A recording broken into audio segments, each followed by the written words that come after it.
The Krylos Dominion had ruled the galaxy for millennia, their empire stretching across countless star systems. Their psychic enforcers, the Mindweavers, could crush rebellions before they began, and their fleets were unmatched in firepower and numbers. To the Krylos, humanity was an afterthought, a primitive species barely capable of interstellar travel. But humanity had one thing the Krylos did not: the ability to adapt, to innovate, and to fight back against impossible odds. It began with a discovery. Deep in the ruins of a Krylos outpost on the edge of human space, a team of scavengers found a damaged sensor array. Among the wreckage, they uncovered a critical flaw in Krylos technology. Their sensors were blind to certain electromagnetic frequencies. This flaw, insignificant to the Krylos, became humanity's greatest weapon. Scientists and engineers worked around the clock, developing a revolutionary stealth technology they called the Veil. It was crude at first, barely functional, but it worked. Ships equipped with the Veil could slip past Krylos patrols undetected, their presence masked by the very frequencies the Krylos ignored. The first test of the Veil was a rescue mission on Krylos 7, a slave world where the Dominion harvested resources and labor from conquered species. A small team of human operatives, led by Captain Elira Voss, infiltrated the planet under the cover of the Veil. Their objective was to extract a group of enslaved scientists whose knowledge could prove invaluable in the fight against the Krylos. The mission was a success, but not without cost. One operative, Lieutenant Jarek, was captured during the extraction. As the team fled the planet, they could only watch as Jarek was dragged away by Krylos enforcers, his fate unknown. Back on Earth, the success of the mission was celebrated, but the cost weighed heavily on Captain Voss. She had known Jarek for years, and his capture was a stark reminder of the stakes they were playing for. The Veil was a game changer, but it was not invincible. The Krylos were relentless, and they would not remain blind forever. Meanwhile, in the depths of Krylos space, Archon Zorith, the ruthless leader of the Dominion, received reports of the mysterious attack on Krylos 7. His advisors dismissed it as a minor rebellion, but Zorith was not so easily convinced. Something had slipped through his defenses, something he could not see. For the first time the Ghost Fleet was a ragtag armada, cobbled together from salvaged Krylos tech and human ingenuity. Its ships were sleek and silent, their hulls coated with the revolutionary Veil technology that rendered them invisible to Krylos sensors.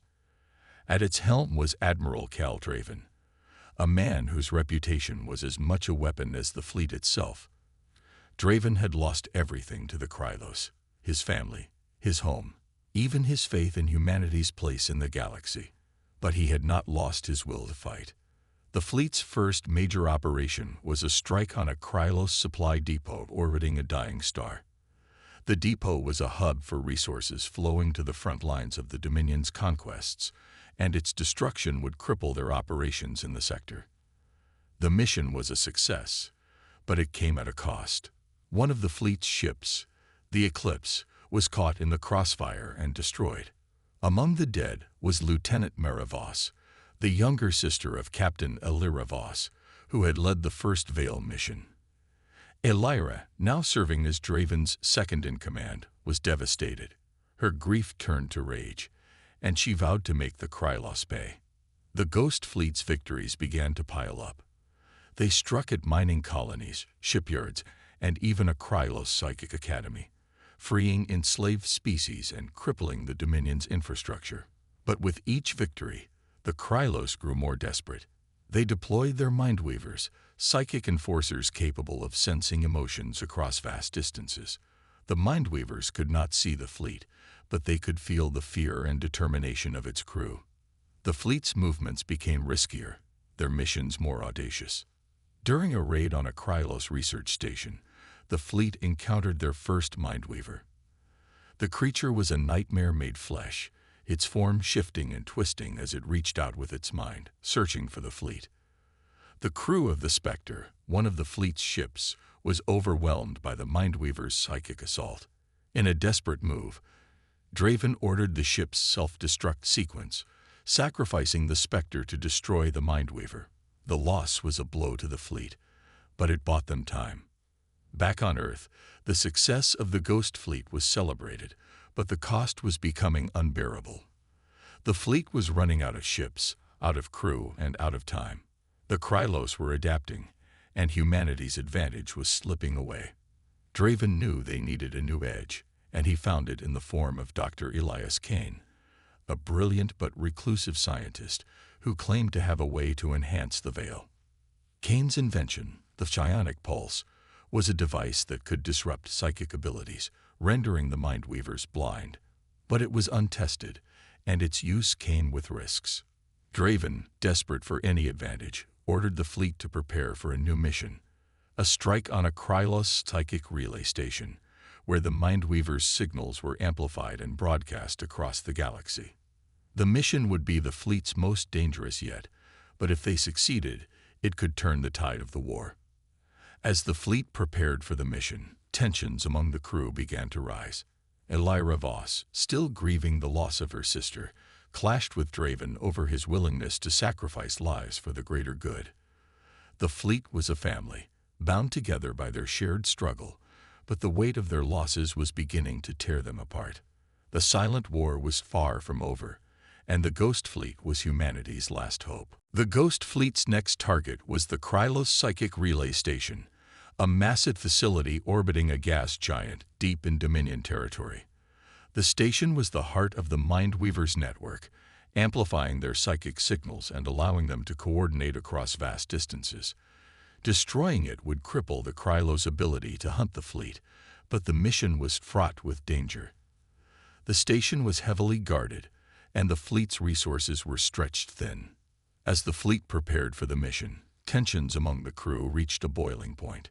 Captain Elira Voss, still reeling from the loss of her sister, openly challenged Admiral Draven's leadership. She accused him of being reckless, of sacrificing too many lives for the sake of victory. Draven, hardened by years of war, dismissed her concerns. "We don't have the luxury of playing it safe," he said. "Every second we delay, the Krylos grow stronger." The mission began with a daring infiltration. A small team of operatives, led by Elira, boarded the relay station under the cover of the veil. Their objective was to plant explosives at key points throughout the facility, ensuring its complete destruction. But as they moved through the station, they began to notice something strange. The Krylos seemed to be anticipating their every move. Security patrols were waiting for them at every turn. And the Mindweaver's psychic presence grew stronger with each passing moment. Back on the fleet's flagship, the Phantom, Draven received a disturbing report. One of the operatives on the station had gone silent, their comms cutting out abruptly. The missing operative was Lieutenant Jarek, the same man who had been captured during the first Veil mission. Jarek had been presumed dead, but now it seemed he had somehow survived and returned to the fleet. Draven's suspicions grew, and he ordered a full investigation. As Elira and her team fought their way through the station, they discovered the truth. Jarek was a traitor. He had been replaced by a Krylos shapeshifter, a creature capable of mimicking human form and behavior. The shapeshifter had been feeding information to the Krylos, allowing them to track the fleet's movements and anticipate their attacks. The revelation sent shockwaves through the team, but there was no time to process it. The station's self-destruct sequence had been activated, and they had only minutes to escape. In a desperate race against time, Elira and her team fought their way back to their ship, the shapeshifter hot on their heels. The final confrontation took place in the station's docking bay, where the shapeshifter revealed its true form, a grotesque, shifting mass of flesh and bone.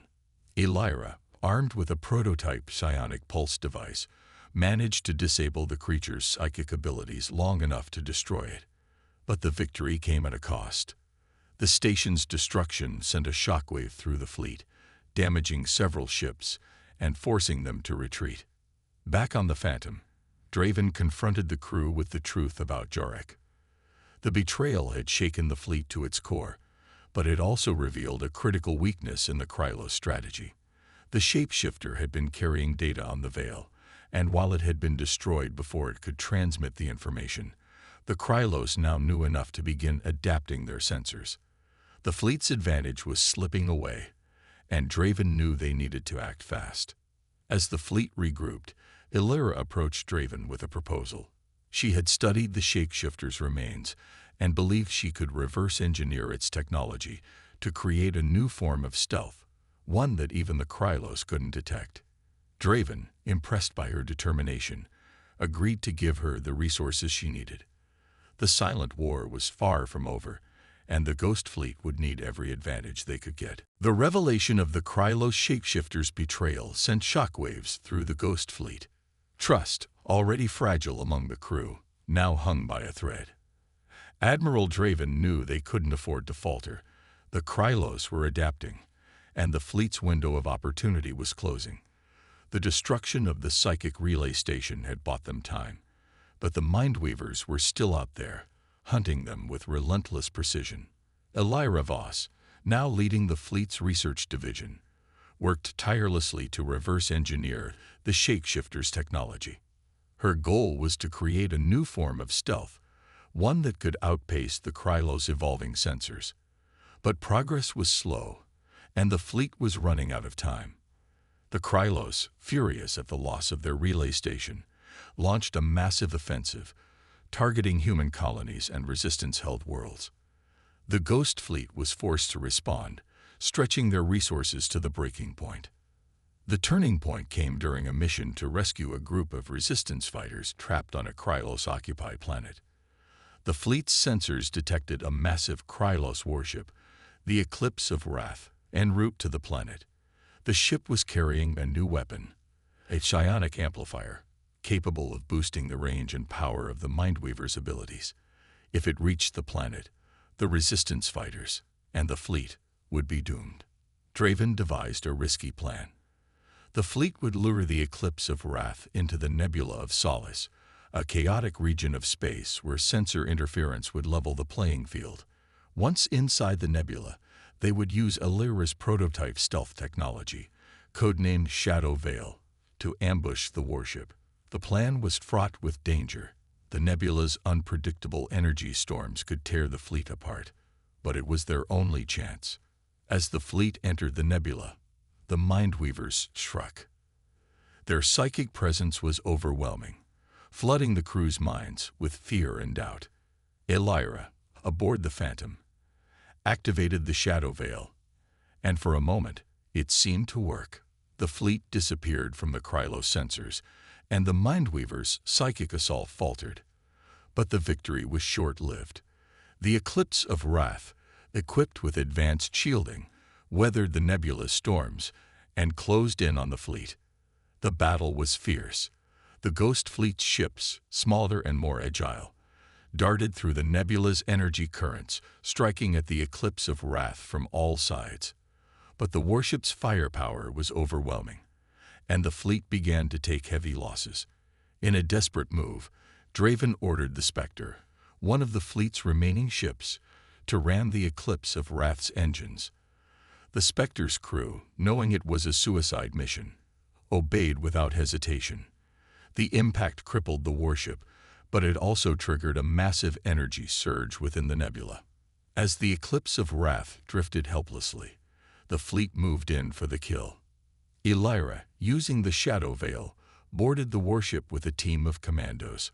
Their objective was to destroy the psionic amplifier before the Krylos could recover. The mission was a success, but not without cost. The energy surge from the nebula damaged the fleet's ships, and the Spectre was lost with all hands. Back on the Phantom, Draven surveyed the damage. The fleet had won a crucial victory, but the cost had been high. The crew was exhausted, their ships battered and their spirits frayed. But they had proven one thing. Even in the face of overwhelming odds, humanity could still fight back. The Silent War was far from over, and the Ghost Fleet would continue to strike from the shadows, no matter the cost. The destruction of the Eclipse of Wrath and its psionic amplifier sent ripples across the galaxy. For the first time, The Krylos Dominion had suffered a significant defeat at the hands of the Ghost Fleet. News of the victory spread like wildfire, igniting hope among the enslaved species of the galaxy. Rebellions began to flare up on Krylos-occupied worlds, and the Galactic Resistance, a coalition of freed species, began to take shape.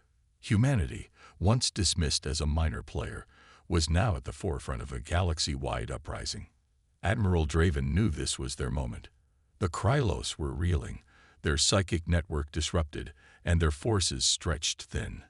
But the Ghost Fleet was in no condition to press the advantage. The battle in the Nebula of Solace had left them battered and depleted. Ships were in need of repairs, and the crew was exhausted. Draven needed a game-changer, something that could tip the scales in their favor. That game-changer came in the form of Dr. Elias Kane, a rogue Krylos scientist who had defected to the Resistance. Kane had been working on a secret project for the Dominion, a psionic jammer, a device capable of neutralizing the Mindweaver's abilities. The project had been abandoned after the Krylos deemed it too dangerous, but Kane had smuggled the prototype out before his defection. He offered it to Draven, but with a warning. The device was unstable, and using it could have catastrophic consequences. Draven, desperate for any advantage, ordered Kane to integrate the psionic jammer into the fleet's systems. The process was fraught with risk, and the crew was divided. Hilira Voss, now Draven's second-in-command, argued against it. "We're playing with forces we don't understand," she said. "This could backfire spectacularly." But Draven was resolute. "We don't have the luxury of caution," he replied. "The Krylos won't stay down for long. We need to strike while we can." The fleet's first test of the psionic jammer came during a raid on a Krylos shipyard. The shipyard was a critical hub for the Dominion's war effort, and its destruction would deal a significant blow to their operations. As the fleet approached, the Mindweavers launched their psychic assault, but this time the psionic jammer activated, creating a bubble of psychic interference around the fleet. The Mindweaver's abilities were neutralized, and the fleet struck with devastating precision. The raid was a success, but the victory came at a cost. The psionic jammer, pushed beyond its limits, began to destabilize.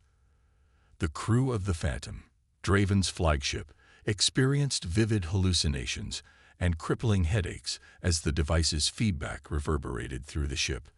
Elira, working frantically to stabilize the jammer, realized the truth. The device was drawing power from the crew's own minds. Using it for too long could drive them all insane. As the fleet retreated, Draven was forced to confront the reality of their situation. The psionic jammer was a double-edged sword, and they couldn't rely on it indefinitely. But it had given them a fighting chance, and the Resistance was growing stronger by the day. Across the galaxy, freed species were joining the fight, their combined strength beginning to rival that of the Krylos Dominion. The Silent War was entering a new phase. The Shadows were no longer humanity's only ally. They had the Resistance, and they had hope. But the Krylos were not yet defeated, and Draven knew the hardest battles were still to come. The galaxy was watching, and the Ghost Fleet would not falter. The success of the psionic jammer marked a turning point in the Silent War. The Ghost Fleet, now bolstered by the growing Galactic Resistance, began to push back against the Krylos Dominion with renewed vigor. Freed species from across the galaxy joined the fight, their combined strength beginning to rival that of the Krylos. But the Dominion was not yet defeated, and Archon Zoreth, their ruthless leader, had one last card to play. The Silence Engine, a weapon of unimaginable power, was the Dominion's ultimate trump card. Capable of disabling all electronic systems within a star system, the engine could render the Resistance's fleets helpless, leaving them vulnerable to the Krylos psychic enforcers. The engine was still in the testing phase, but Zoreth was determined to deploy it before the Resistance could strike at the heart of the Dominion. Admiral Draven knew they had to act fast. The fleet's intelligence network, now expanded thanks to the Resistance, pinpointed the location of the Silence Engine, a heavily fortified research facility on Zoreth Prime, the Krylos capital world. Destroying the engine would be a near-impossible task, but the alternative was unthinkable. Draven assembled a strike team, led by Illyra Voss, to infiltrate the facility and disable the engine before it could be deployed. The mission began with a daring infiltration. Using the Shadow Veil, the strike team slipped past the Krylos defenses and entered the facility. But as they moved deeper into the complex, they began to realize the true horror of the Silence Engine. The device was powered by enslaved minds, their consciousnesses harnessed to fuel its destructive capabilities. Among the enslaved was Lieutenant Jarek, the operative who had been captured during the first Veil mission. His mind, broken and twisted by the Krylos, was now a part of the engine. Illyra, faced with an impossible choice, made the decision to destroy the engine, freeing the enslaved minds, but dooming the mission, or so she thought. As the engine began to collapse, the facility's self-destruct sequence was activated. The strike team fought their way back to their ship, the Phantom, as the facility exploded around them. The Silence Engine was destroyed, but the cost had been high.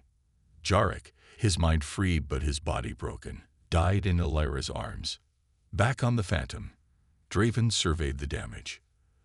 The fleet had won a crucial victory, but the cost had been high. The crew was exhausted, their ships battered, and their spirits frayed. But they had proven one thing. Even in the face of overwhelming odds, humanity could still fight back. The silent war was far from over, and the Ghost Fleet would continue to strike from the shadows, no matter the cost. The destruction of the Silence Engine was a turning point. The war was far from over. The Krylos Dominion, though weakened, was still a formidable force. Archon Zoreth, enraged by the loss of his ultimate weapon, vowed to crush the Resistance once and for all. He ordered a full-scale assault on the Resistance's strongholds, hoping to wipe out their forces before they could regroup. The Ghost Fleet, now the backbone of the Resistance, was tasked with defending the Nexus, a massive space station that served as the Resistance's command center. The Nexus was home to thousands of refugees and the heart of the Resistance's operations. If it fell, the war would be lost. Admiral Draven knew they couldn't afford to lose the Nexus. He devised a daring plan. Using the Shadow Veil, the fleet would ambush the Krylos Armada as it approached the station. The plan was risky. The Krylos had adapted their sensors to partially counter the Veil, but it was their only chance. Illyra Voss, now a key strategist, suggested using the psionic jammer to disrupt the Krylos coordination, buying the fleet precious time. As the Krylos Armada entered the system, the Ghost Fleet struck. The Shadow Veil allowed them to get close before the Krylos could react, and the initial salvo crippled several of the enemy's capital ships. But the Krylos were quick to adapt. Their Mindweavers, though hampered by the psionic jammer, began to coordinate their attacks, targeting the fleet's weaker ships. The battle quickly turned into a brutal slugfest, with both sides taking heavy losses. In the midst of the chaos, Draven received a distress signal from the Nexus. A Krylos strike team had infiltrated the station, aiming to disable its defenses from within. Illyra, aboard the Phantom, volunteered to lead a counterattack. With a team of commandos, she boarded the station and engaged the infiltrators in a fierce firefight.